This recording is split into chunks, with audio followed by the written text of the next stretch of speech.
పౌలు గారు ఈ మాటలు పర్టికులర్గా ఎందుకు అలా రాస్తున్నాడంటే అక్కడ ముందు సంగతులు రాస్తాడు చూడండి 1వ అధ్యాయంలో. నేను ఎందుకు చెప్తాను ఈ మాటలు అని చెప్తూ తిమోతికి రాస్తాడు ఈ పత్రిక. అంటే అప్పటికి పరిస్థితులు ఎలా అంటే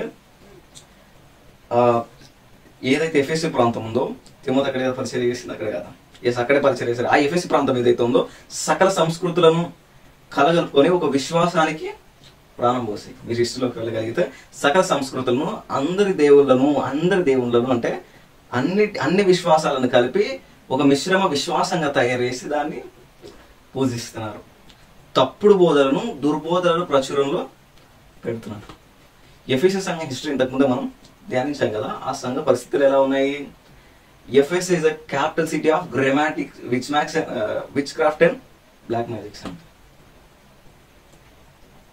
ఏంటంట?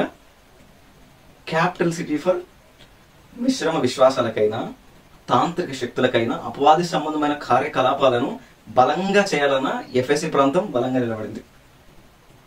ఆర్తమీదేవి మీకు చెప్పాను కదా, ఆర్కిటిక్ ఎలాగుంది, ఆలయం ఆర్కిటిక్ ఎలాగుంది, వర్ణనరహితంగా ఉంది, చూడ్డానికి ఇంపైన నిర్మాణంగా ఉంది. అంత భయంకరంగా సాతాను శక్తులు కానీ సాతాను ఉద్దేశాలు కానీ నెరవేర్చబడిన పరిస్థితులు. అలాంటి పరిస్థితులలో సంఘాన్ని స్థాపించి ఆ సంఘానికి పత్రిక రాస్తూ ఆయన అంటున్నాడు చూడండి, నేను చెప్పే సంగతులు ఏవైతే ఉన్నావో దాన్ని నీకు తెలియవాలని ఉద్దేశిస్తూ ఆ సత్యంలో కూర్చున్న జ్ఞానాన్ని నీలో నివసింపజేయాలని ఉద్దేశిస్తూ సంఘాన్ని ఎలా నిలబెట్టాలో, సేవ ఎలా చేయాలో అది నీకు నేర్పిస్తూ ఈ సంగతులు నీకు రాస్తున్న తిమోతి.